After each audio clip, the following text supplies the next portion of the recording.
За орой минь төргий. За ээлжид нэгэн лайваараа ороод ирж байна. За сайхан амарцгааж гин үү та бүхэн. За өнөөдөр бид нэр цусны талаар ярьж байгаа. Юуны тухай ярих вэ гэхээр цус дотроос цусны нугалрал болон цусны сөөргөний талаар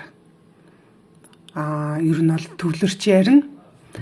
За өглөө лайв явна гэж зар явсан. За 40-од комент ирсэн байна.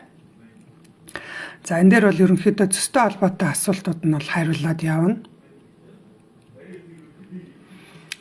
За тэгэхээр манай лайв ерөнхийдөө ямар явагддгоо, яаж явагдгийг та бүхэн маань мэдж байгаа. Хоёр хэсэгтэй, эхний хэсэгтэр болохоор би яг тодорхой мэдээлэлээ өгнө. Цуснийхон тал дээр цусны нугалралт яагаад үүсдгийг, цусны нугалралтыг ер нь яаж мэдэх үү, ямар шинж тэмдэг мэдрэгдэх үү, ер нь эмчилгээ нь ер нь ямар хөө байдгүй гэдэг тал дээр. За дээр нь цусны сөөргөний тал дээр яг ийм дараалалаар ерөнхийдөө явна. За тэгээд дараа нь хүмүүсээс ирсэн асуултуудад бол хариулаад явах юм байгаамаа. За лайв маань хадгалагдах учраас та бүхэн юугаан дараа нь үзэхдээ бас бичлэгээ ингээд урагш нь хойш нь олгоод эхний хэсгийг алхасчиж болох юм. За оюун чимэг орой мэндэ гэсэн байна. За орой мэнд. За тэгэхээр цусны асуудалтай хүн танд хэрвээ байгаа бол энэ лайв холбоосыг нөгөөд тэгээд шеэрлээрээ. Тэгэхээр тэр хүмүүс хэрэгтэй мэдээлэл авна гэдэгт би итгэлтэй байна. За тэгэхээр ер нь бол цус нугаларснаа бол хүн ер нь мэдэхгүй явдаг ихэнх нь. Гэхдээ ямар шинж тэмдэг мэдрэгддэггүй гэхээр ам нь гашуу оргиод байдаг. За тэгээд заримдаа болохоор хоол идсний дараа тэрэн дотроосоо ерөнхийдөө жоохон өөх тосыг нэхтүүлсэн ийм хоол идэх үед бол баруун хавирганы нуман доогоор бол ерөнхийдөө жоохон чилээд ингээд унжаад байгаа юм шиг, эсвэл базлаад байгаа юм шиг ийм өвдөлт мэдрэгдэн. За зарим хүний хувьд бол бүр ар нуруугаараа дагаж өвдөлт нь мэдрэгдээд байдаг. За нийтлэг том өөрт мэдрэгдэх тэр шинж тэмдэг нь болохоор ам гашуураад иддэг.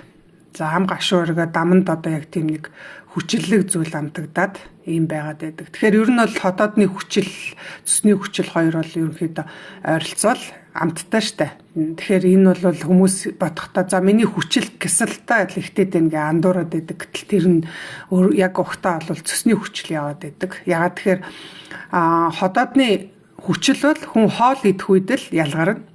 Хоол идэггүй үед бол хотоодны хүчил бол барагтаа бол ялгарахгүй. Ялгарсан ч маш бага хэмжээгээр ялгарна. Цусны хүчлийн нэг ялгаа нь болохоор хэрвээ таны цус нугалралттай, цусэндөө ургацагтай, чулуутай, цусны хүүдийн үрвсэлтэй, эсвэл цөсөө ахуулчихсан байх тохиолдолд бол ам гашуурдаг. Тэгэхээр энэ бол та хоол идсэн байна уу, идээгүй байна уу, ерөөсөө энэс хамаарахгүйгээр ерөнхийдөө бол ам гашуураад байдаг. За энэ нь болохоор ялангуяа өглөөдөө бол бүр ам хатаж сэрх, ам гашуу оргих гэх мэтчлээ ийм байдлаар бол ер нь цус нь нугаларсан хүмүүс төр шинж тэмдэг мэдрэгддэг. Тэгэхээр цусөө нугаларснаа бол нөгөө дүр сонжлогоогоор хевлийнхоо юм уу те компьютер томограф хийхээр дурангийн эмчин, дүр сонжлогооны эмчин бол таны цус нугаларсан байна гэд хэлээд өгөх нь байдаг. Гэхдээ мэдээж хүн болгон ингээл шинжилгээ хийлгээд, онцлогоо хийлгээд явдаггүй учраас цусоо нугарснаа мэдгүй л ерөнхийдөө амьдраад яваад байх нь штэ, тийм ээ. За тэгэхээр ер нь бол цус нугалрахын гол шалтгаан нь юу гэдгүү гэхээр үндсэндээ төрөлхийн цусны нугалралтай хүмүүс гэж байдаг. Төрлөхөөс өөрийнх нь тэр эрхтний онцлог нь штэ, тэ анатомийнх нь онцлог нь бол тийм цусных нь өөрийнх нь их бие хүзүү үсгийн хэлбэрэн тийм өөрчлөлттэй ийм хүмүүс бол байдаг. Тэгэхээр цусны хүүдийн чинь хэлбэрийнхаа хувьд болохоор нэг яг лиртэй төстэй гэж үзээд байгаа штэ тий.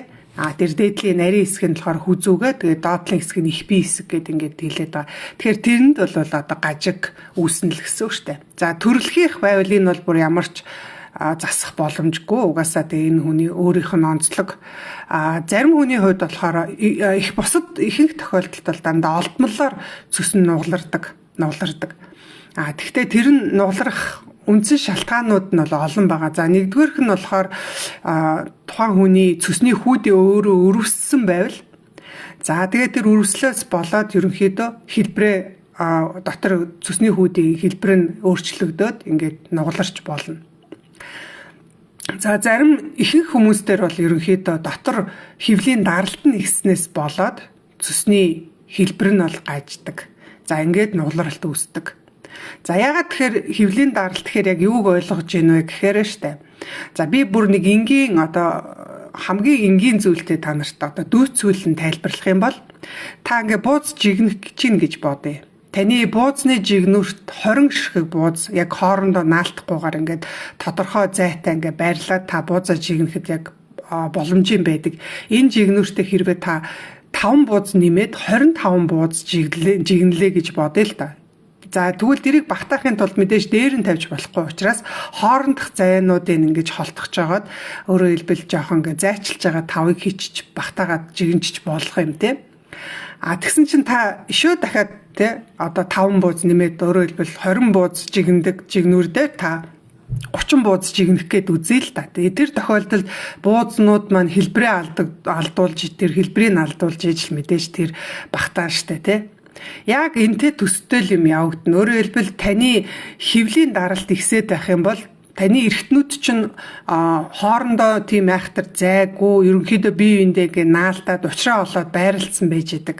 Гэтэл хөвлийн даралт ихтээд ирэхээрээ юу болдгоо гэхээр хоорондох зайнууд нь шахацлаад бие бинийгээ шахна штэ.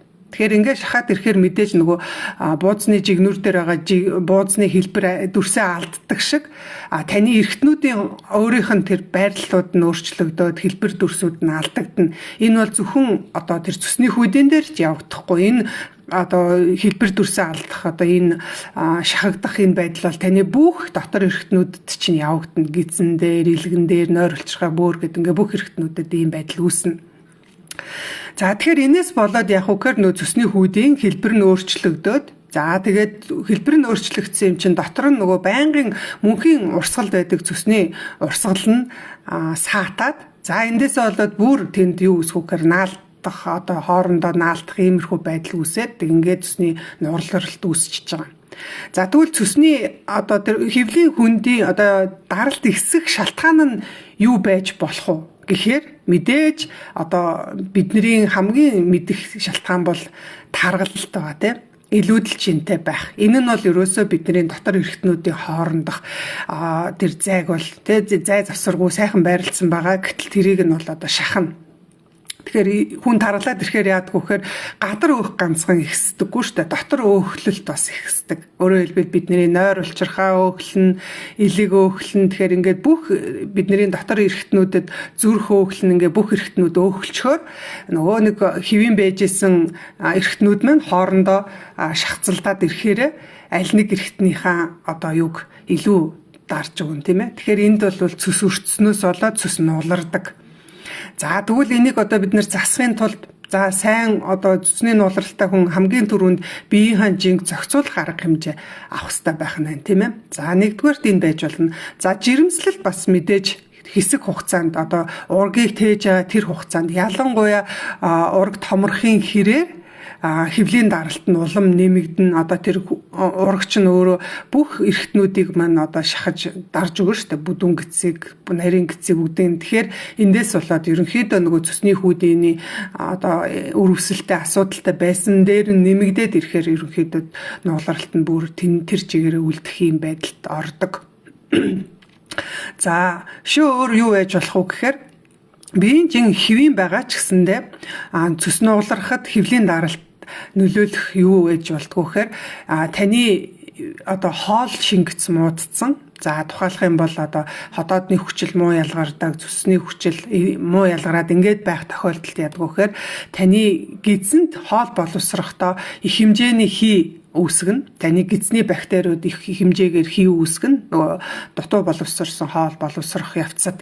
Тэгэхээр нөгөө өөрөөр хэлбэл өөхлөлтөөс биш хөвлөдөх хий ихснээс болоод Тэр чинь яг уу гэхээр бидний хэвлийн хөндийн даралтыг ихсгээд за энэс болоод бидний цусны хүүдээ маань нугалрах нэг юм шалтгаан болж ирдэг. За тэгээд бас ерөнхийдөө насжилтаас их хамаарна. Хүн нас ахаад ирэхээр ерөнхийдөө хүний одоо булчин, холбогч идүүд, тийм ээ, шүрмэс одоо энэ бүхэн бол ерөнхийдөө уян хатан байдлаа алддаг. Тэгэхээр одоо жишээ нь энийг бид нэр арьстай зөөрлөх юм бол те одоо жишээ нь та ингээд гараа ингээд чимэгч жагаад ингээд тавихад одоо залуу хүүхдүүдийг ингээд хэрвээ чимэгч байгаа тах юм бол тэр доороо ингээд тэр одоо үүсгэсэн тэр үрчлээ чимхэлтээс үүссэн үрчлээ бол шууд тэнийчдэг. Хүн нас ахаад ирэхийн хэрээр тэр үрчлээ нь ерөөсө тэнийхгүй ингээл байгаа л байдаг. За хөшин хүмүүсийг хэрвээ ингээ гараа ингээд юу ах юм бол ерөөсө тэгээд баг хідэн цагаарч тэр чимхэлтийн ором нь үлдчихдэг.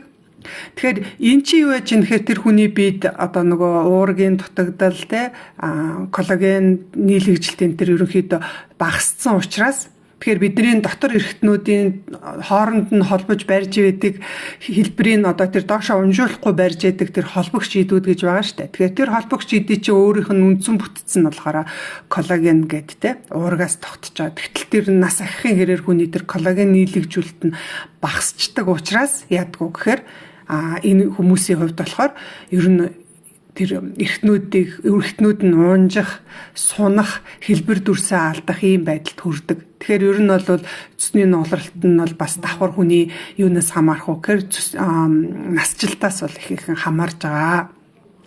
Тэгэхээр бол одоо энэ тохиолдолд бид нэр ямар арга хэмжээ авах вэ гэхээр хэрвээ цус нугаларцсан байвал одоо энэ дээр бид нэр амьдралын хэв маягаа баг зэрэг өөрчлөх шаардлага гарна, хоолдоо өөрчлөх шаардлага гарна. Дээр нь цусны хүүдийн үргэлжлэлээс болоод хэрвээ таны цусны хүүдийн нугалралт үүссэн бол тэр үргэлжлэл дарах эмчилгээг заавал хийх шаардлага гарнаа.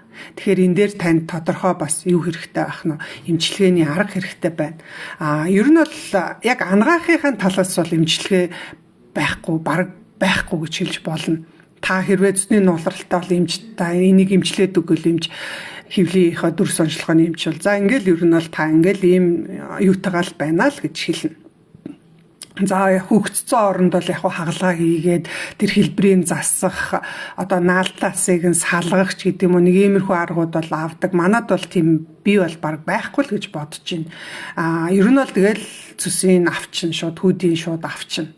Тэгэхээр ам гашуураал байхаар за магадгүй чулуутай байх юм бол те ургацтай байх юм бол таны ингээд нөгөө чулуунаас болоод одоо ургацнаас болоод байна. Тийм учраас та энийг ахуулаад асуудал шийдэгдэх юм шиг ахуулцдаг. Гэтэл авсны дараа асуудал нь бүр дордно. Яагаад дордож байгаа юм бэ гэхээр нөгөө цус чинь мөнхийн үйлдвэрлэгдэж байгаа шүү дээ. Элэг бидний цусыг үйлдвэрлээд өдөржингөө шүнжингөө 24 цагийн туршид үйлдвэрлэж байгаа. Тэрийг чинь цуглуулдаг нөгөө хүүдийн байхгүй болчоор мөнхийн таны гидс рүү орж ирнэ. Тэгээд дээр нь таны нөгөө угаасаа таргалалттай ч юм уу эсвэл хөвлийн даралт их хоолой шингээж чадахгүй юм байгаад байх юм бол дандаа хөвлийн даралтнаас болоод дээш нь одоо нөгөө цусыг чинь ходоод руу дандаа ингэж эсрэг урсгал руу түлхэж оруулаад байдаг.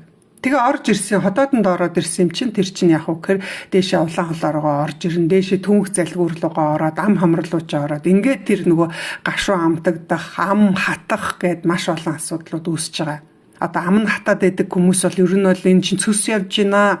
Таны цус урсгал нь буруу болчоод өөрөөр хэлбэл цусчин уг нь доошоогоо нарийн гидс рүүгээ орж ирж тэр нарийн гидсний гөрүүлц хөдөлгөөнийг эрчимжүүлэх юм үүрэгтэй штэ. Тэгсэн чинь эсрэг тал руугаа ходоод руугаа ороод ирэхээр тэр нь илүү амархан байгаа байхгүй. Ягаад тэгэхээр ходоод ч өөрөө хүндийн эрхтэн тэгээ дээр нь дотор нь зөндөө зайтай байж байдаг.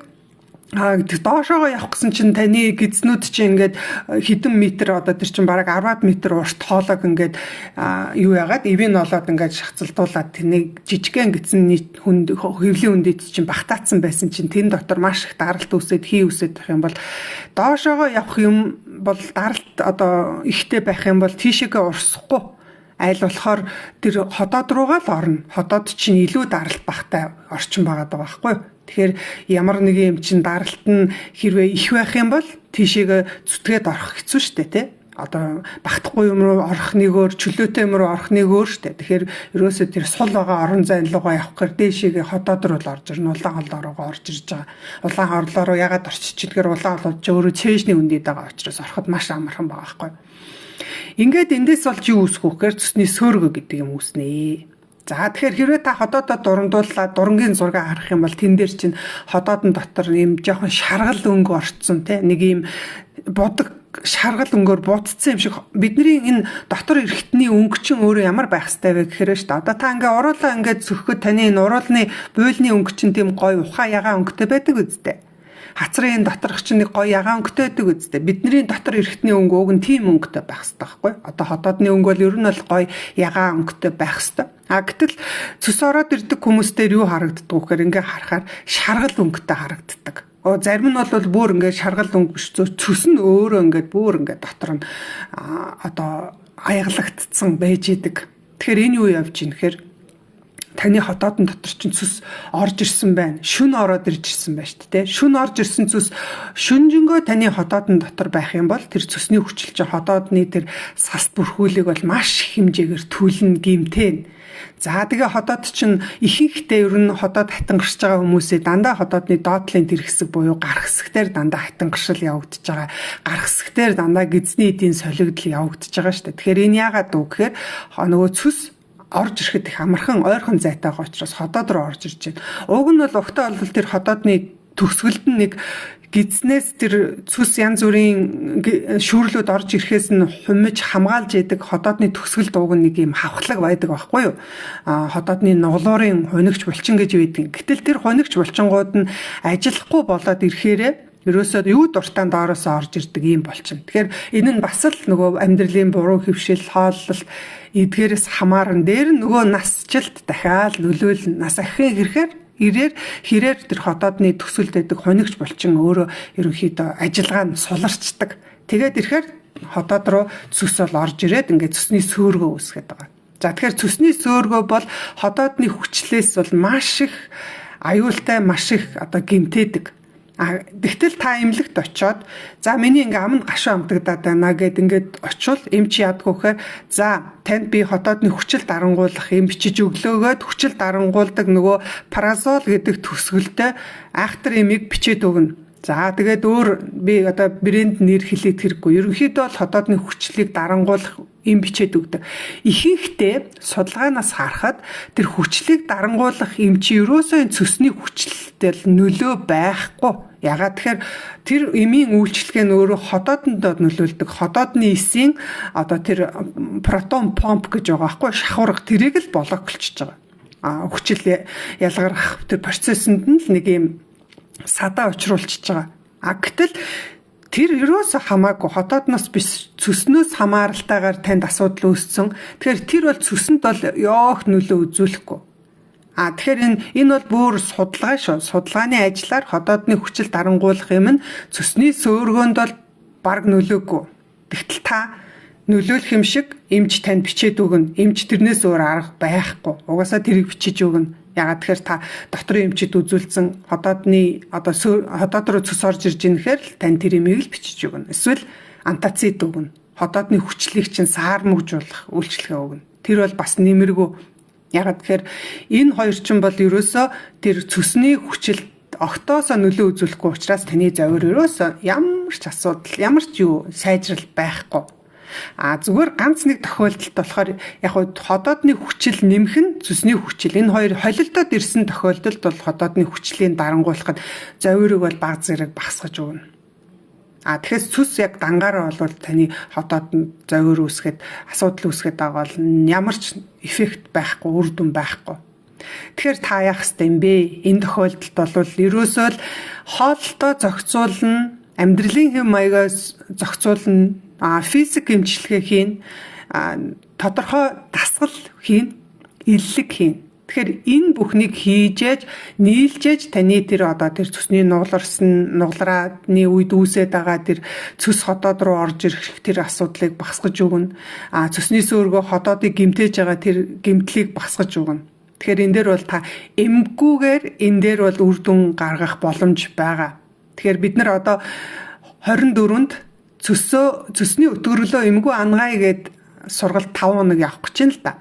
Энд ганцхан цөсний өтгөрл ярихдахгүй энд яригдж байгаа арга одоо тэр эмчилгээний аргууд нь цөсний нугалралтанд, цөсний сөөргөөнд, цөсний чулуу, ургацаг, цөсөө ахуулсан байна уугүй юу, цөсөө ахуулсны дараах нөхөн сэргээх, урьдчилан сэргийлэх бүх шатанд хэрэглэгдэнэ. Өөрөөр хэлбэл элэг цөс хоол боловсруулахтай холбоотой асуудал үүссэн бол энэ дээр бол ерөнхийдөө хэрэгтэй тийм аргууд байгаа. Тэгэхээр та энэ сургалтанд хамрагдаад нэг одоо тодорхой мэдлэгтэй болцсон байхад бол ер нь бол өөрийнхөө завиурыг тодорхой хуваар 100% гэхгүй шүү дээ. Ер нь ямар ч эмчилгээний аргууд бол тодорхой хуваар л өөрөөр хэлбэл та амьдралын хэв маяг хоолтой бүгднгийн тийм ээ зохицуулж чадах юм бол үр дүн бол маш сайн өгнө. Тэгэхээр та мэдлэгтэй бол те. Тэгэхээр энэ сургалтын талаар хэрвээ та сонирхож байх юм бол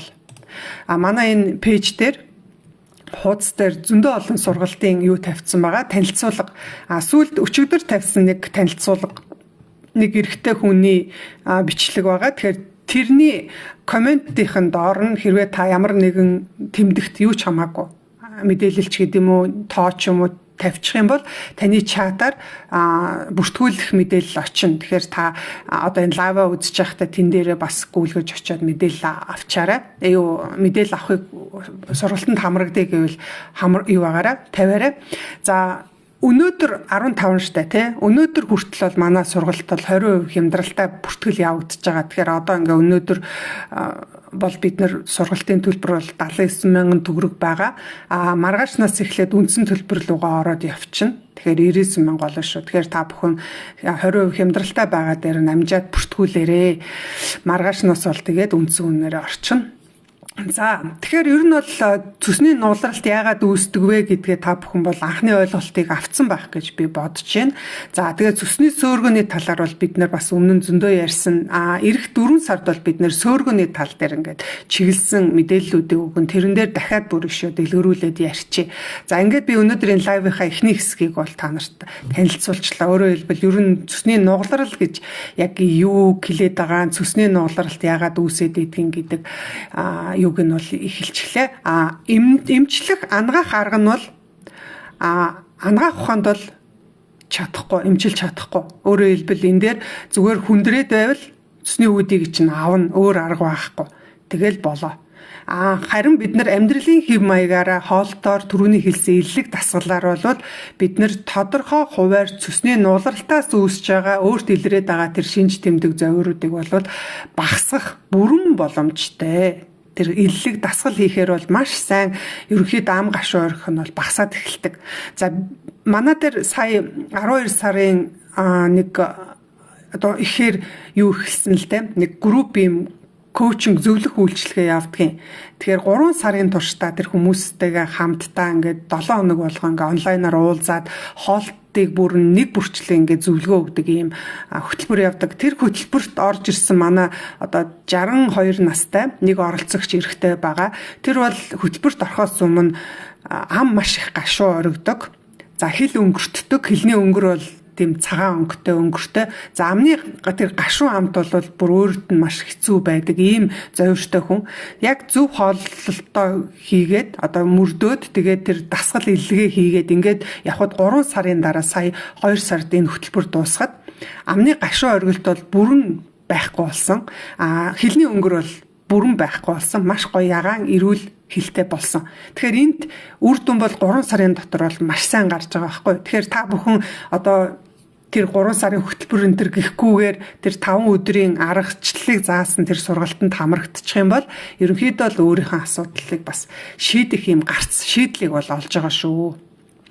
За тэгэхээр та сургалтанд хамрагдах боломжгүй байгаа завгүй тийм байж болно. За эсвэл шууд ингээд би асуудлаа шийдье гэх юм бол манай төв дээр хурж ирээ зөвлөгөө авч болно. Бид нар ажлын өдрүүдэд бол зөвлөгөө өгдөг. Тэгэхээр энэ зөвлөгөөг аваад тань тохирсон бас юм эмчилгээний нөхөн сэргээх эмчилгээг заагаад өгнө.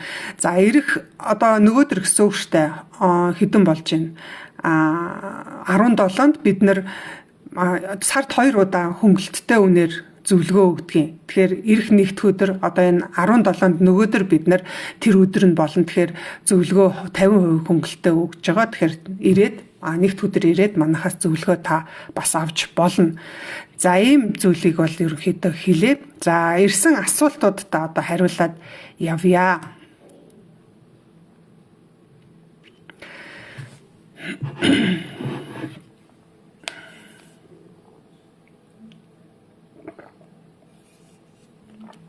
За энэ дээр гэрэл гэдг хүн ингэж бичсэн байна. Цүсний чулуутай сүүлийн үед ходоодноос доохон зовир мэдэгдээд байна яах вэ гэсэн байна. За тэгэхээр цүсний чулуутай байна уу, нугалралтай байна уу, ургацагтай байна уу? Таны цүсний ялгарах тэр урсгал саад учрж байгаа. Зогсонгошил үүсэж байгаа. Энэ зогсонгошил нь яаж мэдрэгддэггүй гэхээр ерөнхийдөө хоол идсний дараа цүс суларч чадахгүйгаасаа болоод урсгал нь саацнаасаа болоод цүс чинрээд цүсний хүүдий чи өөрөө тодорхой эзэл хүнтэй байгаа. Тэрнээсээ илүү хэмжээгээр одоо цүс нь дотроо хуримтлагдаад ирэхээр юу үүсдэггүй гэхээр баруун хавирганыхаа тэр нуман доогуур ерөнхийдөө зовир өгдөг. За энэ нь бидний яг ходоодны харалдаа бас өвдөж мэдрэгдэнэ. Ерөнхийдөө бол энэ эпигастрал одоо хэсэг гэж яваа штэ. Бидний хөвлийн энэ хэсэг, баруун дээд хэсэг. Тэгэхээр энэ хэсэг дээр бол ерөнхийдөө ижил зовир өгдөг. За дээр нь хоол идсний дараа ходоод руу цүсний чулуутай хүний тэр юу нь цүс нь хоол идсний дараа цүс ялгараад ходоод руу ороод ирэх тохиолдолд ходоодны тэр гарахсаг дээр ямар нэгэн салт гимтсэн, салт бүрхүүл гимтээд тэнд шалбархай үүсчихсэн байх юм бол ходоодны одоо тэр доох нь гэдэг нь одоо өөрийнх нь яг ходоодны тэр төгсгөл хэсэг дээр бол ерөнхийдөө зовир мэдрэгддэг. Тэгэхээр энэ гэрлээс би асууя. Таны энэ зовир ямар үед мэдрэгддэг вэ? Хоол идсэн үед мэдрэгдэж гин үү? Идээгүй үед мэдрэгдэж гин үү? За ер нь цүс орж ирж байгаа цүсний сөөргөөл ерөнхийдөө хоол идсний дараа бас мэдрэгдээд илүү мэдрэгдээд байдаг. Эсвэл шүн хүн унтаад хэвтэх үед бол илүү мэдрэгдээд байдаг шүү. Тэгэхээр та чулуутай учраас таны цүсний урсгал чинь саатж байгаа.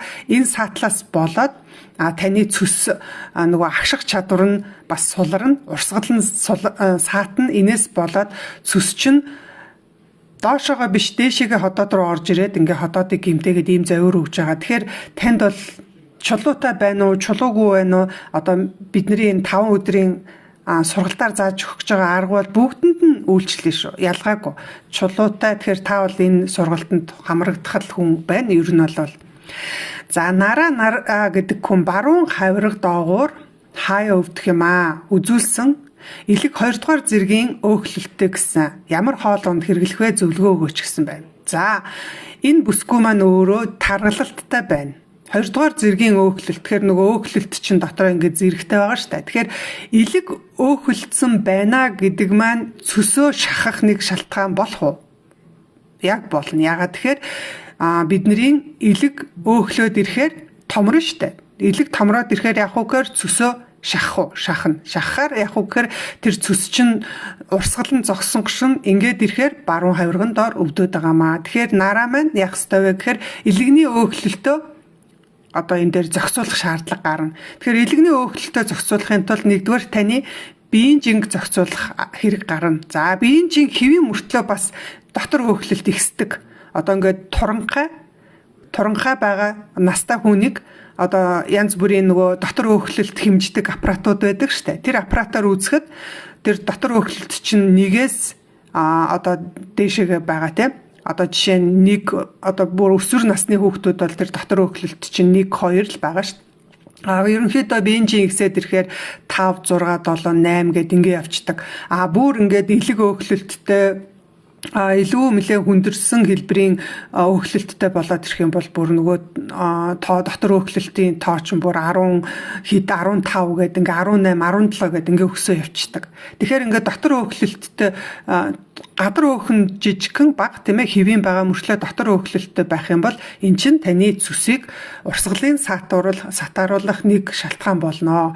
Тэгэхээр нараа та хэрвээ илүүдэл жинтэй болж ингээ хасах хэрэгтэй. Илүүдэл жингүү хэвийн жинтэй байгаа боловч элэг өөхлөлтөй байгаа бол амьдралын хэв маяг хоолтой өөрчлөх шаардлагатай. Та өөхлөлтөй байна гэдэг чинь өөх идэх хідээд байна гэсэн үг биш. Таны биед өөх тосны солилцоо алдагдаад байна гэсэн үг. Тэгэхээр өөх тосны солилцоогоо зохицуулаарай. Өөх тосны солилцоогоо зохицуулахын тулд танд яах ёстой гэхээр ямар хоол хүнс идэх вэ гэдэг асуулт тавьсан байна л да. Энэ дээр бол би 5 өдрийн байтугай 3 сарын хөтөлбөрөөр энэ мэдлэгийг олгох одоо ерөнхийдөө нэг 10% мэдлэг олгож байна. Тэрнээс цааш бол тухайн хүн өөрөө цаашаа хөгжүүлээ явцдаг.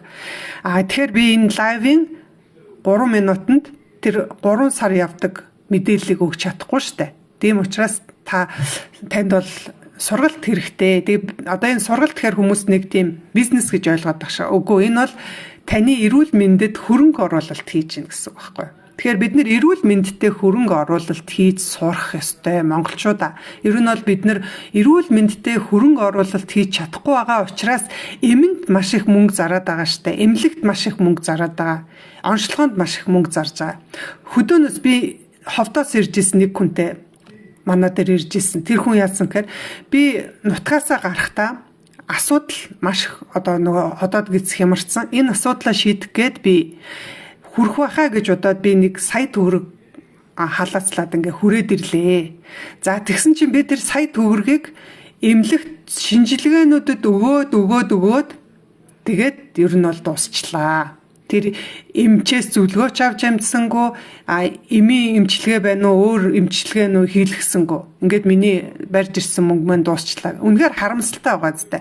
Сая төгрөгөөр тэр хүн за та ийм өвчтэй байна гэд оншоо тавиулах төдийд л одоо үйлчлэгээ аваад дуус. Тэрнээс цааш тэр хүн сэргээх одоо бусад хоол моол тэр мөрийн тухай бүр юу ч байхгүй.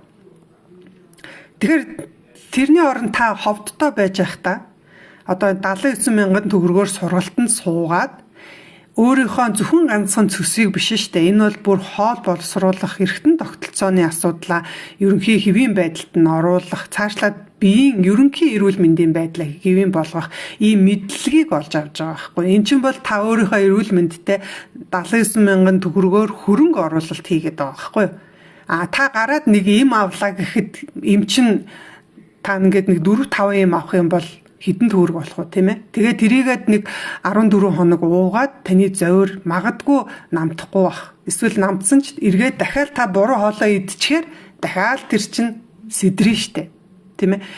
Тэгэхээр энд бүгдээс та бүхэн маань юуг ойлгох ёстой вэ гэхээр монголчууд эрүүл мэндтэй хөрөнгө оруулалт хийн гэдэгт маш харамж байдаг юм аа. Маш харамж байдаг.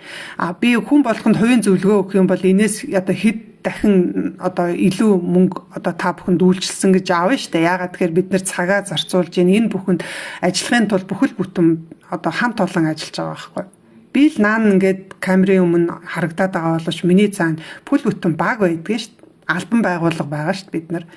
Тэгэхээр танд хэрэгтэй мэдээллийг бид нэр бэлдэж өглөө. Та энийг аваад өөртөө амьдралдаа тусгаад явах юм бол энэ бол та өөрийнхөө эрүүл мэндэд одоо маш том хөрөнгө оруулалт хийж ийн гэдэг үүднээсээ л хараарай. Уцаа цэнгэлдэг Univision-д та сар болгон 59,000 төгрөг төлдөг. Тэгтээ ямар ч юм бодохгүй төлөөлөдөг үстэй тий. Гэтэл нэг хэдхэн хоногийн одоо нэг юу яхад л манайхан зарим нь үнгүй яагаад явдггүй, зарим нь бүр намайг эмч гэж боддог бах. Би бол шимт ижил судлаач, ийм эрүүл мэндийн коуч хүн. Тэгтэл цагаан халааттай одоо бараг л нөгөө тангараг өргөсөн байж ич гэд ингээ яриа явдаг байхгүй юу? Бид нар чинь энэ мэдээллийг танд өгөх гэж хідэн 10 одоо өнөөдрийн би танд одоо жишээ нь нугларалт гэдгийг би танд одоо маш их баримттай мэдээллүүдийг өгж болно. Энийг өгөхийн тулд би хамгийн багадаа 30 шинжлэх ухааны одоо итгэлүүдийг уншдаг. Тэгээ тэндээс харьцуулах, дүн шинжилгээ хийх ийм маш олон цаг сууж иж энэ бүхнийг чинь танд хэлж байгаа байхгүй юу? Тэгээс зүгээр нэг юм уншаад хэлээд байгаа юм биш шүү дээ. Тэгэхээр энийг чинь боловсруулна. Тэгээ монгол хүмүүстэй хэрглэж болох уугүй юу? Бидний амьдралын онцлог хэм маяг тохирох уугүй юу? Энийг чинь бүгднгийн судалдаг, судалгаа хийдэг. Тэгээ дээр нь хүмүүст хэргэлсэн үр дүнгээсээ бид нар хуваалцж байгаа байхгүй юу? Тэгэхээр энд бол маш их олон цагийн хөдөлмөр ордог юм аа. Тийм учраас бас та бүхэн маань энэ мэдлэгийг та өөртөө аваач, өөртөө шингээгээд аваач гэж хэлмээр байна.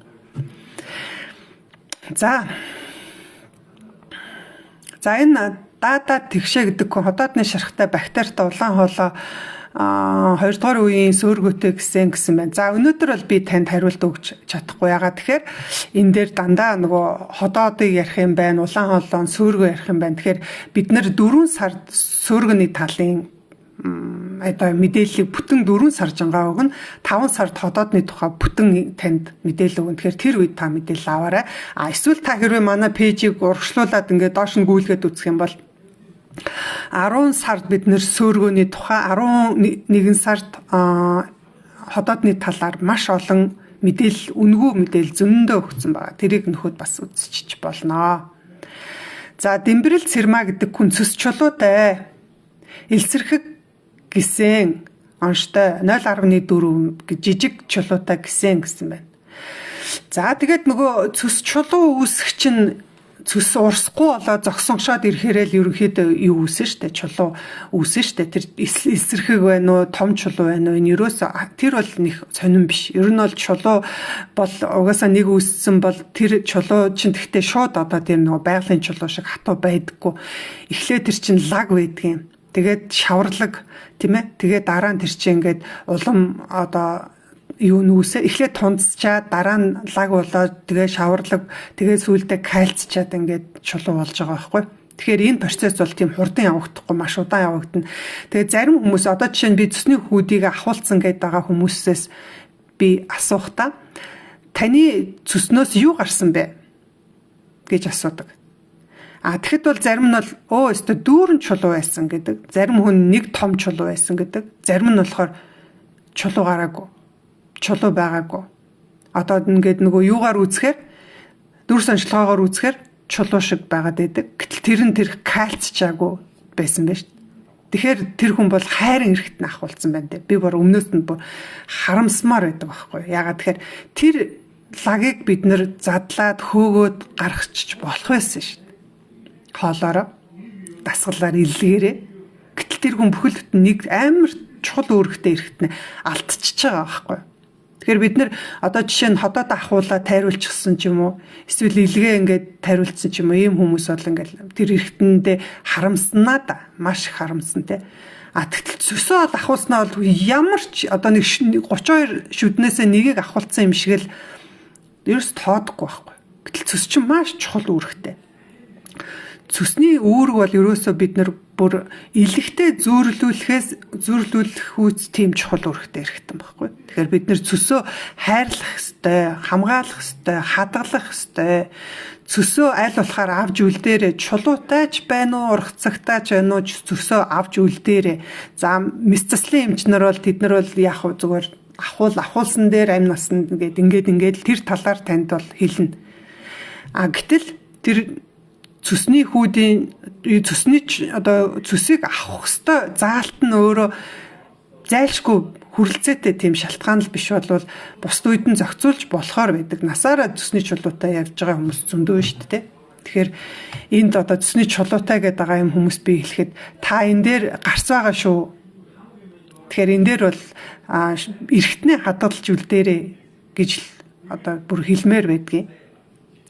За энэ дээр сандаг толгор сүрэн гэдэг хүн гид цанхаагаад ам гашуу өргөөд байх юм аа. Хевлийн хоогоор цөс нугалралттай гэсэн яах вэ гэж. За тэгэхээр би сая ихний хэсгээр хэлсэн те та нарт.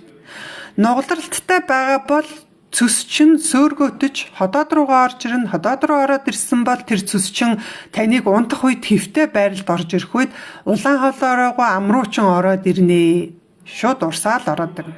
Урсаж орж ирдгүү маа гэхэд яадаг вэ гэхээр цөс чинь өөрөө ууршдаг байхгүй юу? Ууршаад дээшээгээ хий болоод хий молекулууд нь таны хоолойд очиод наалдаад эндээ гэмтэх юм бол таны хоолой сөөн, ханаа нь хоолойгоо гэж засаад байдаг хүмүүс чинь сөөргөөтэй. Тэр сөөргөө нь ихэнхдээ цөсний сөөргөө явж байгаа байхгүй юу? Яг ходоодны хүчлээ дарангуулад буруу эмчилгээ хийгээ явцдаг. Тэгэхээр миний энийг одоо ярьж байгаа зүйлийг эмчнэр бас сонсдог бах. За шүүмжлэлтэй ханддаг зарим хүмүүс нь эмч биш вэжээж ийм юм ярьлаа гэдэг. Гэхдээ би нэг юмыг хэлж чадна. Хүний биед ямар анат одоо биохим явагдаж байна вэ? Ямар одоо тэр био ангаах ухаан байна вэ гэдгийг бол би судлах. Миний үндсэн мэргэжил бол өөрөө би физикч хүн байгаа. Физикийн ухааны доктор. Тэгэхээр би ямар нэг юмыг судлахдаа суурьаар нь учир шалтгааныг нь дандаа судалдаг. Тэгэхээр учир шалтгааныг судлахаар хүний биед ерөөсөө энэ үүсэт байгаа асуудлууд бол ер нь явж дандаа л амьдралын хэв маягтай хоолтой л холбогдчихдог байхгүй.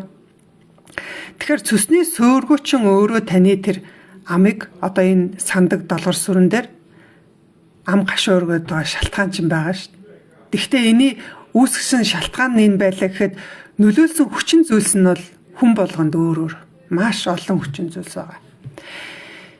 За тэгээ нуулалттай учраас та мэдээж зохих хэмжээний илүүдийг хийж өгнө, дасгалыг өгнө, хөдөлгөөнүүд сайн хийж өгдөг байхгүй. Маш сайн хөдөлгөөн хийгээд байх юм бол сунгалтын дасгал хий. Хамгийн наацх нь штэ 108 сунаж мөргөнө гэдэг тэрийг хийлдэ. Одоо миний буураа ээж 101 наслсан. Манай буураа ээж ямар үйлдэлийг өдөр болгон хийдэг байсан бэ гэхээр штэ өглөөдөө сунаа, оройдоо унтахын өмнө сунаа. За одоо юу гэдэг тэр хийж байгаа юу н шашинтай холбоотой юм шиг боловч манай буураа ээжийн тэр хийж байгаа үйлдэл нь өөрөө сунгалтын дасгалыг хийгээд исэн байхгүй.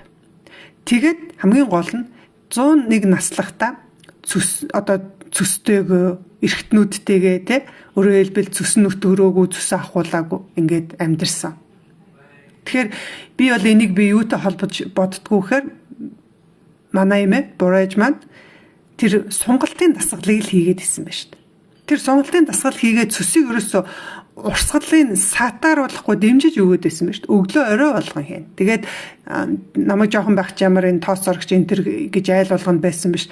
Дандаа шалыг мүлгэж ингэж угаадаг. Шал угаахад хүн ямар хөдөлгөөн хийдэг юм. Алчуураа барайл ингээл мүлгэж угаана. Ерөөсөө тэр шалны мод хэрэглүүлдэг байсан байхгүй. Тэр чин дасгал байхгүй. Тэгэхээр бид нар энийг хийхэ болцсон. Тэгэхээр энэ бүхнийгээ өөр техникүүдээр хийчгээд өөрөө ингээ уцаа бариад одоо ингээд хөдөлгөөнгөө суучаар хамаг юм чин зогсон штэ. Хамаг юм чин өтгөрнө. Тэгэхээр бүх өвчин үүсэх шалтгаан нь үндсэн хоёр юм байгаа. Бүх өвчин шүү. Гэхдээ энд халдварт өвчин бол орохгүй. Халдварт өвчин бол угаасаа хийсч ирээд бид нарыг өвтөгдөг. Одоо өвчин ямар хэлж ирэх вэ штэ? Хийсч ирнэ гэдэг чинь халдварт өвчний тухай яриа байхгүй юу? Халдварт өвчин бол хийсч ирдэг.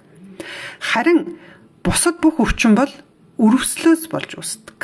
Өрөвслөөс болж үүсдэг. Тэгэхээр өрөвсөл үүсгэх тэр шалтгаан нь болохоор нэг бол таны биед удаашрсан, зогсонгошсон тэр байдлаас үүснэ. Тэр удаашрал нь судсандаа юм уу, цөсөндөө юм уу, тунгалгын шингэндээ юм уу, тэр бол нэг чухал биш. Тэгэхээр удаашрсан өтгөн ч байж болно шүү дээ. Тэгэхээр энэ удаашрсан, зогсонгошсон зүйлсүүд өрөвсөл үүсгээд өвчин үүсгэж байгаа. Нэг бол дутагдлаас болж үүсэж байгаа. Дутагдал. За дутагдал нь шимт хичээлийн дутагдал, эрдэс үзэн дутагдал, хоол боловсруулах ферментийн дутагдал, ходоодны хүчлийн дутагдал, цөсний ялгаралт дутагдал гэдэг эдгээрээс болж үүсэж байгаа. Тэгэхээр бид нар энэ бүгдийг чинь цөсний ялгаралт энэ бүгдийг чинь засахын тулд яах ёстой гэхээр нэгдүгээрт зогссон юмыг хөдөлгөөнд оруулах ёстой. Нэгт. Хоёрт нь тэр дутагдаад байгаа зүйлийг гаднаасаа өгөх ёстой. Таны би өөрөө үйлдвэрлэж чадахгүй штэ. Жишээ нь түрүүн насжилттай хүмүүсээс болж үүсэт байгаа хэрвээ зүсний нуулралт ч байна уу, ходоодны унжилт ч байна уу, ямар нэгэн асуудал үүсчээд байгаа бол тэр коллагены гаднаас аавна. Коллагены гаднаас нөхөж өгчээж таны биеийн дутагдал нь хэрвээ ингээд нөхөгдөөд ирэх юм бол тэр булчин шүрмэс холбогч идүүд төлж штэ. Хүн 100 насалсан ч тэр хүний биед нөхөн төлжих процесс явагдаж л байдаг. Тэгтээ мэдээж бага настай залуу хүмүүсээс удаан л байна л та. Гэхдээ л явагдана штэ. Хүний бие чи өөрийнхөө биеийг байнга төлжүүлж яадаг байхгүй. Өдөр тутамдаа таныг унтаж ч байсан, сэрүүн байсан төлжүүлжлээ. Тэгэхээр энэ амьдралын хэм маяг маш чухал, маш чухал. Яагаад тэгэхээр хэрвээ та шүнтэй 12 цагт унтаагүй байвал цусны өтгөрлийг засах тухай яриа байхгүй. Яагаад вэ? Биологийн цагууттай бидний бие. Цусны биологийн цаг нь хэдэн цагаас гэж бодож байна та нар? За зарим нь мэдчихэж байгаа бах те. 23 цагаас 01 цагийн хооронд байдаг. 23 цагаас 01 цагийн хооронд таны цус хамгийн их эрчимтэй ажилтдаг. Тэр өөрийгөө нөхөн төлжүүлэх процесс явагдана. Тэр үед нь хэрвээ та сэрүүн байвал тэр процесс явагдахгүй. Явагдсан ч муу явагдана. Тэр үед нь та унтцсан байх юм бол энэ процесс сайн явагдана. Тэгсэн чинь та тэр үед нь ихэнхдээ яадаггүй. Уцаа оролдож байгаад ямар нэгэн зүйл хийж байгаад унтаагүй байгаад байдаг. За нэг өдөр энэ дэглэм алдлаа. Асуудалгүй. 1 сар алдлаа. Асуудалгүй. 1 жил болоод ирлээ. 5 жил боллоо. 10 жил боллоо. Яах вэ? Хуримтлагдсан ш. Цуглараал байна. Ингэсээр байгаад үүснэ. Энэ өвчин хилж ирсэн үү? Хилж ирсэн. Танд аммын чин гаш оргуулж хилж ирж байгаа байхгүй юу? Баруун хавирганы чин доор өвдөж хилж ирж байгаа байхгүй юу? Та тэрийг тоогоогүй, анзаараачгүй. Үйл ашигласан. Тэрнээс болоод одоо та бүр хагалгаанд орохоор хэмжээнд болсон хойно эмчэд очисон чинь эмч нь арга хэмжээ авч чадахгүй штэ. Эмч гэдэг чинь бурхан биш шүү дээ, тийм ээ. Тэр хүн чинь таныг амь насыг л авч үлдэнэ. Зөвхөн зорилго нь ерөөсөө л тэр. Ангаа ухаан чи ерөөсөө түргэн тусламжийн горимд л ажиллаж байгаа. Төрөх тасаг те түлэгдсэн хүн, гэмтцэн бэртцэн байгаа ийм тохиолдолд ерөнхийдөө амь насыг авч үлдэх халт урт өвчний үед сэргийлэх ийм л арга хэмжээ болохоос таны нөгөө өдөр тутамдаа хийж байгаа үлдээсэн тэр зүйлийг эмч таны өмнөөс засахгүй штэ. Таны бие өөрийгөө засна. Өөрөөрөө засахын тулд та биедээ туслах хэрэгтэй байхгүй. Тэгэхээр тэр зогсонгошод байгаа ямиг хөдөлгөөнд оруулах хэрэгтэй. Дасгал хөдөлгөөн хийн, иллэг хийн.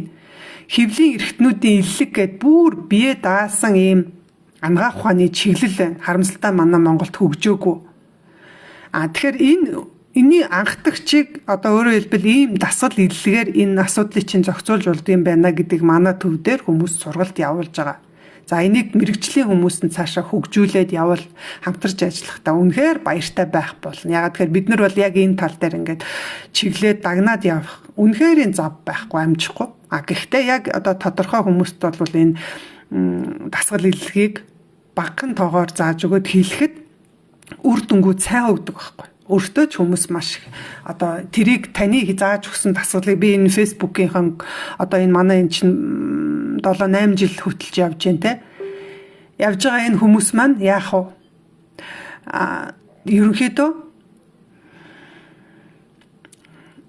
зааж өгсөн энэ бичлэгийг чинь үзээд хийсэн дасгал надад ингээд зовирыг улам багасгаад өгж байна, болж ийн гэд маш олон хүмүүс биднэрт эргээд хариу хэлдэг байхгүй. За тэгээ ингээд яриа маань жоохон хадуураад явцдгийн шүү бас нөгөө аль болохоор хэрэгтэй юмаа сонсчоосоо гэж бодоод ингээд ярьдгийм л да. Тэгэхээр ерөөсө түрүүн би юугаа нэг гол point буцаад ороо яг энийг би нэг мөр хаачи дуусгачих гэж бодож байна. Өвчин хийсч ирдэг бол халдварт өвчний хувьд ярина. Хилж ирдэг өвчин бол бүгдээр архаг өвчин, өрсөлд өвчнүүд байгаа. Өрсөлд өвчин бол юунаас үүсдэг вэ гэхээр таны өдөр тутамдаа хийж байгаа буруу жижиг үйлдэлүүд цугларна. Таны идэж байгаа хоол, ууж байгаа зүйл чинь өөрөө цугларсаар байгаад тэр өвчнийг үүсгэж байгаа. Эргээд засахын тулд яах ёстой юм бэ гэхээр яг юунаас эхэлсэн бэ тэрнээсээ л засна штэ. Тэгэхээр та хоолоо засна. Амьдралын юм аяг буруу хэлүүдэд засах байхгүй. Тэгэхээр тэр бүхнийг засчээж үнсээр нь угаар нь шалтгаанаар нь язгуураар нь засах юм аа. Тэгэхээр энд танд мэдлэг хэрэгтэй байна штэ тий. Тийм учраас бид нэр сургалт явуулаад байгаа шүү.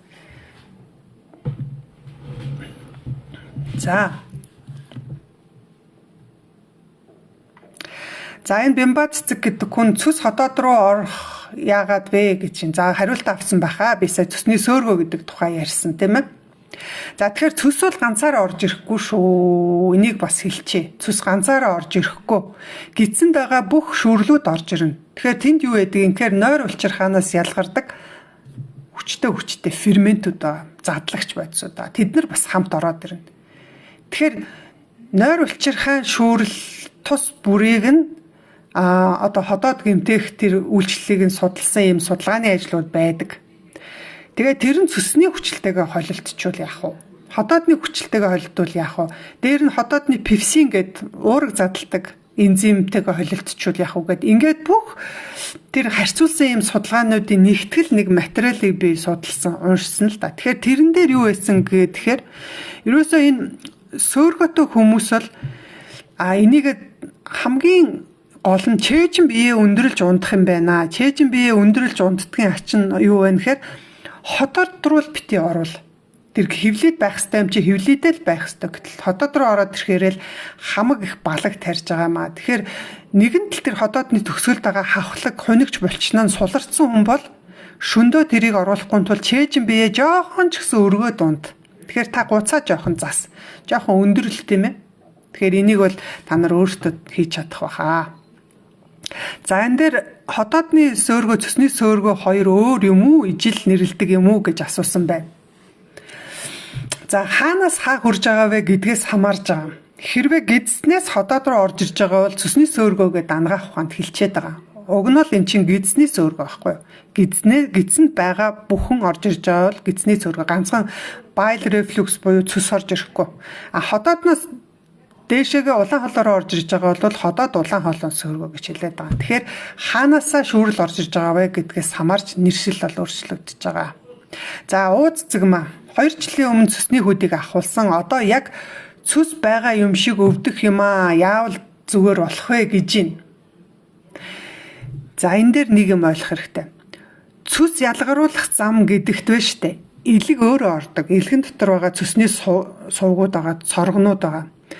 Цөсний хүүдийн орон, цөсний өөрийн цорго орон, тэгээд 12 хуруу гэц рүү ордог ойдын хөнөгч болчин гээ. Эднэр чинь нийлжээж бүгдээрээ нийлжээж цөс ялгаруулах зам гэдэг одоо амьсгалын зам, хоол боловсруулах, ходоод гидсний зам, шээсний зам гэж ярьдаг штэ. Тэгэхээр энд чинь бол хид хідэн эргэтнүүд орно гэсэн үг байхгүй юу? Тэгэхээр та тэр цөс ялгаруулах замынхаа нэг хэсгийг нь буюу хүүдийг нь авахулсан байхгүй юу?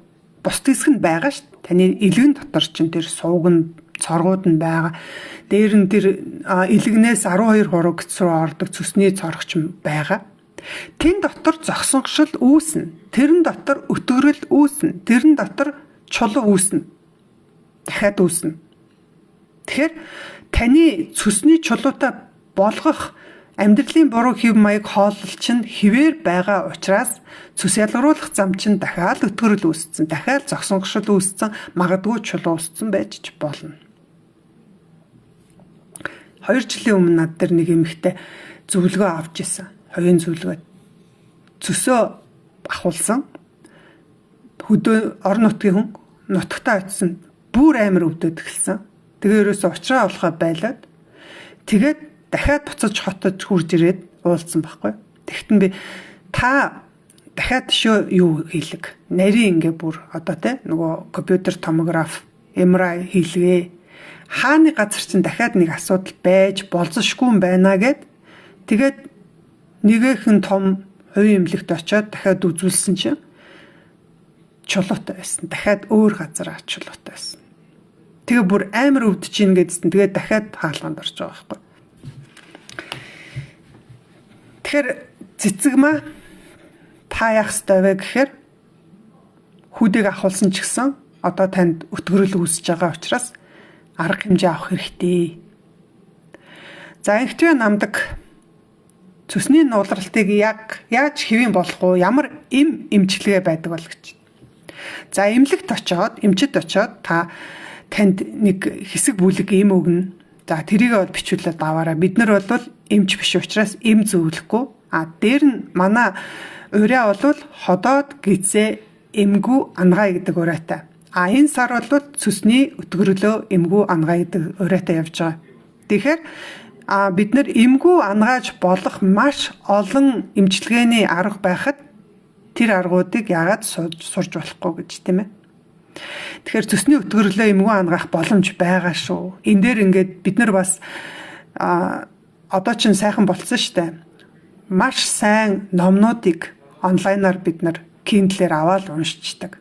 Тэгэл энэ зүсний талын ном онлайнаар аваад уншиж чинь. За тэрэн дээр бол одоо ингээд миний хамгийн сүүлд уншсан ном дээр эмгүү эмчилгээний арга гэдгээр бүр түмэн янзын арга байхгүй. Бүр ямар гоё юм бэ? Энэ бүх аргуудыг манай эмчнэр эмнэлгийнхэн судлаад хэрэгжүүлээсэ гэж бодмоор маш олон гоё аргууд байгаа байхгүй. Тэндээс би бол цөөхөн хитгэн аргыг нь л эзэмшээд зааж өгөх гээд байгаа юм л да. Тэгэхээр энэ дээр эмчнэр маа жоохон юу авах хэрэгтэй байна тийм ээ? Өөрсдийгөө хөгжүүлэх хэрэгтэй байна. Тэгээд илүү нарийн одоо юу авах хэрэгтэй юм л да? Мэрэгшээд явах хэрэгтэй байна л да. За, байн өтгөн хатдаг. Ямар арга хэмжээ авах вэ гэсэн байна. Цөсний өтгөрлөлтөй бол өтгөн хатна. Ягаад тэгэхээр цөс чинь сайн ялгарч ээж таны өтгөнийг гадагшлуулах, гэзнийг өрүүлцэх хөдөлгөөнийг дэмжих тэр үйлдэлээ хийдэг байхгүй. Хэрвээ таны цөс ялгарахгүй хүүдийн дотроо цуглараад ингээд хоол идэхэд цөс чинь сайн гарахгүй байгаа бол таны гэзнийг өрүүлцэх хөдөлгөөн чинь зогсчихно. За тэгэхээр та энэ дээр янз бүрийн туулга цай юу гэдэг юм хэрэглээд нэг удаадаа өтгөнөө гаргаж болно. Энийгээ дахин хэрэглээд авах юм бол сүүлдээ таны гэзнийг өрүүлцэх хөдөлгөөн чинь бүр гөлийгөөд ажиллахаа болчихно. Та тэр одоо Японы ягаан юм гээл хүмүүс их уудгийн тэрийг уудаг хүмүүс сүүлдээ бүр өтгөн нь тэргүүл бол гарахаа болчихдог байхгүй. Тэгэхээр одоо яах ёстой юм бэ бид нар өтгөнөө сайн гаргахын тулд цөсөө сайн хөөх ёстой байхгүй. Цөс чинь сайн гарч ээж таны өтгөнийг хөөж гаргана штэ. За тэгээ ирээд зөвлөгөө ав. Манай дээр хурж ирээд зөвлөгөө ав. Нөгөө төр хурж ирээд зөвлөгөө ав. Тэгээд зөвлөгөөн дээр бол бид нар яг энэ тал дээр танд хэрэглэгдэх бас нөхөн сэргээх эмчилгээ зааж өгнө. Тэгээд өөр физик эмчилгээнүүд байгаа. Тэрийг танд зөвлөж өгнө. Тэгээд арга хэмжээ авах вэ гэдэг дээр бол одоо ийм л зүйл хийлээ. За энэ их чимэг гом базар гэдэг күнсээ ахуулсан хүн хотоодоо яаж хамгаалж байх ёстой вэ гэж.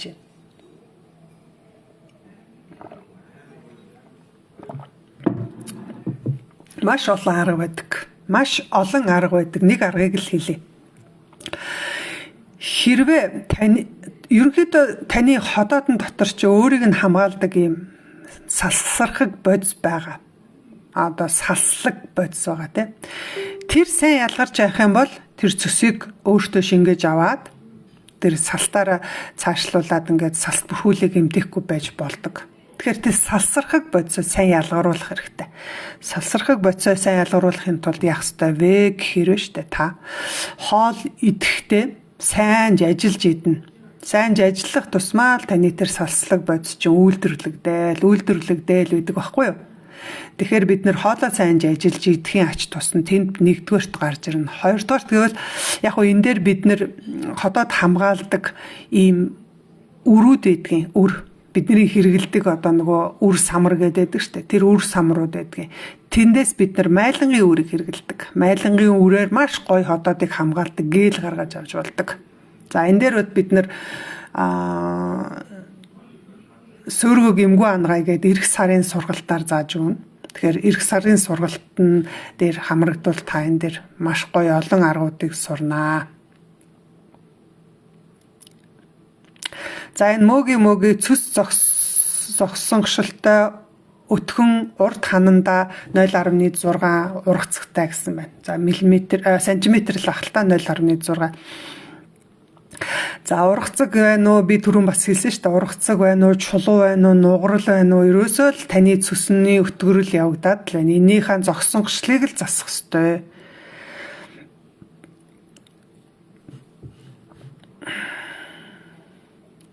За Бацүх Болормаа гэдэг хүн шүн унтж байгаад хажуу тишээ эсвэл хажуу талаасаа дээшээ харж бариллаа солих үед хүүсний дээх нь халуу оргих, хорсох өвдөлт өгдөг цөсөө ахуулсан хүн байгаа юм аа гэж.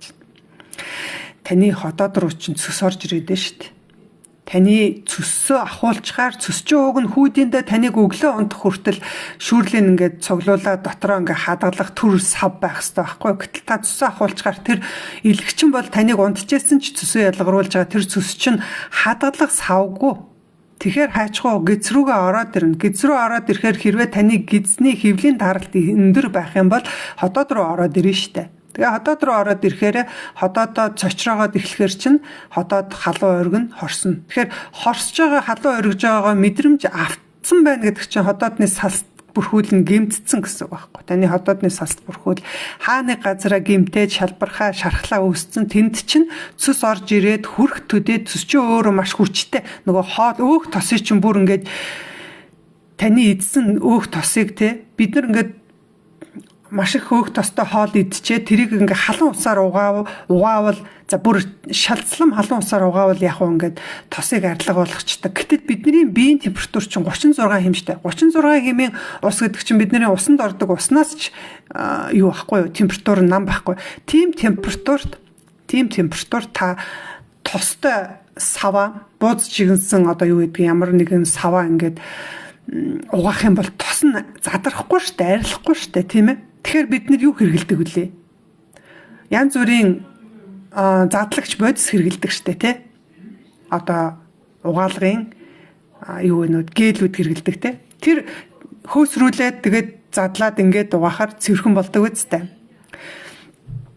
Тэр одоо бидний бие тэгвэл өөх тос ороод ирэхээр тэрий чин задлагдаг зүйл нь цус шүү дээ. Бидний цус тэрийг задлагдаг. Тэгэхээр цус чинь бол бидний нэг ёсны юу байхгүй юу? Савн байхгүй юу? Савн. Одоо тэр угаалгын галтгооны өрөөнд дэдэг аяг тав угаагч угаадаг тэр шингэн байхгүй юу? Тэр бол цус, бидний цус. Тэгэхээр таны цус чинь өөрөө тэр өөх тосыг задлах тийм амар хүчтэй бодис юм бол тэр чинь хэрвээ ходоод руу ороод ирвэл ходоодны тэр салстыг чинь задлчихна шүү дээ. Задлаад өгч. Тэгэхээр энэ хорсож өвдлгүй яах вэ, тийм ээ? Тэгэхээр та цээж өндөрлж унд. Цээж өндөрлж ундчээж шүн ходоод руу орж ирэх нь багасна.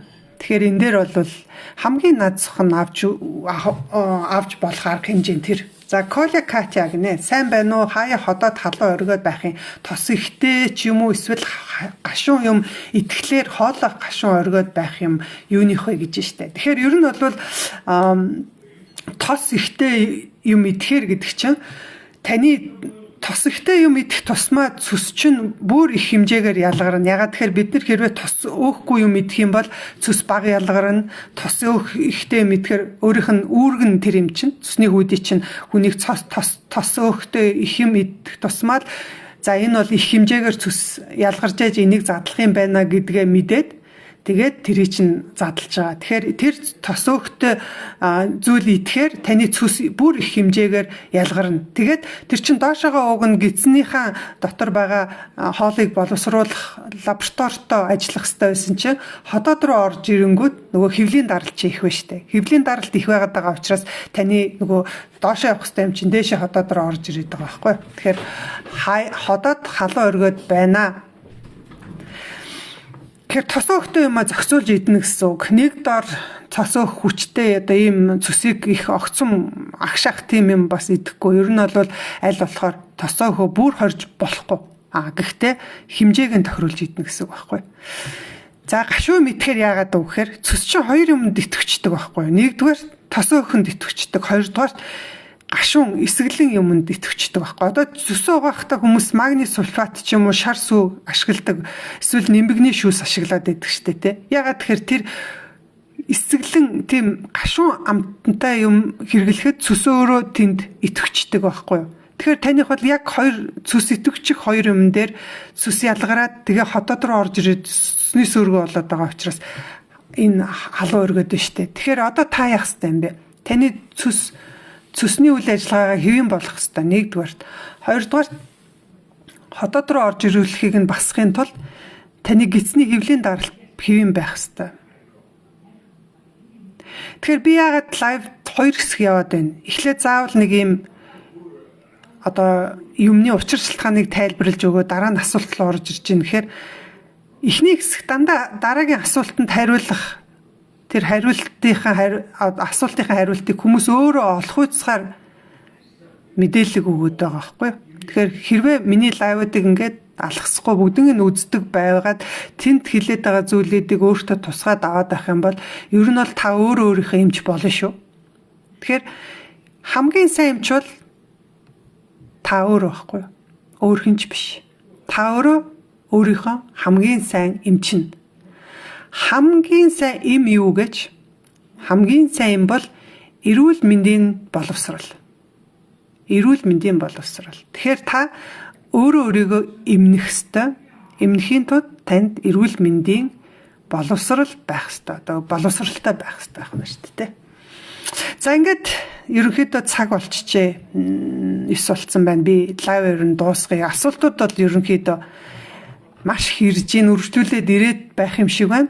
Тэгэхээр би энэ бүх хүмүүсийн асуултанд хариулж мэдээж амжихгүй учраас та ирээд зөвлөгөө авчих уу? Ирээд зөвлөгөө авсан дээр гэдэг. Яагаад тэгэхээр хүн болгоны бие махбод өөр учраас та яг өөртөө тохирсон өөрийнхөө шинжилгээнүүдийг аваад ирвэл таны шинжилгээг бид нэр уншаад өгдөг. Асуудал чи энэс ерөнхийдөө болоод байна гэд эмчнэрийн тавьсан оншуудыг нэгтгээд тэгээд танд ерөнхийдөө таны бид ийм юм буруу явагдаад байна шүүгээ зөвлөгөөг нь өгдөг. Тэгэхээр нэг төдөр хүрээд ирээрээ. Нэг төдөр манай дээр зөвлөгөө 50% дэрсэн байгаа дээр нэрээ зөвлөгөө авчих.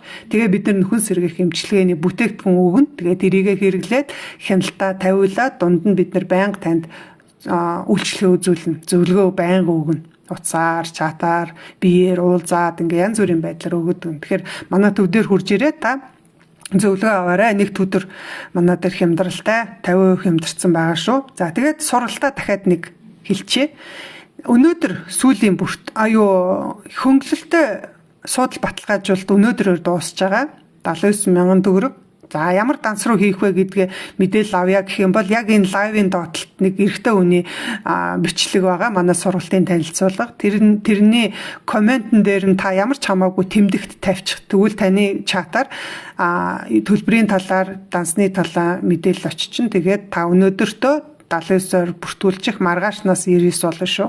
Тэгээд дараагийн 7 хоногийнх нь 24-нд бид нар онлайнаар явуулна. Тэгээд нэгдээд эрүүл мэндийнхаа боловсролт мэдлэг нэмээрээ өөрийгөө бас тодорхой хэмжээгээр нөхөн сэргийх аргатайгаа өөрөө танилцаарай гэж хэлмээр байна. За ингээд лаваа дуусгаад та бүхэн бүгдэнд нь одоо эрүүлэн хийх хүсээ, одоод гисээ эмгүү ангаад сурцгаая. Тэрэн дотроо цөсний өтгөрлөө эмгүү ангаацгаая. За ингээд сайхан амраарай. Дараагийнхаа зөвлөгөө бичлэгээр уулзтлаа. Баяртай.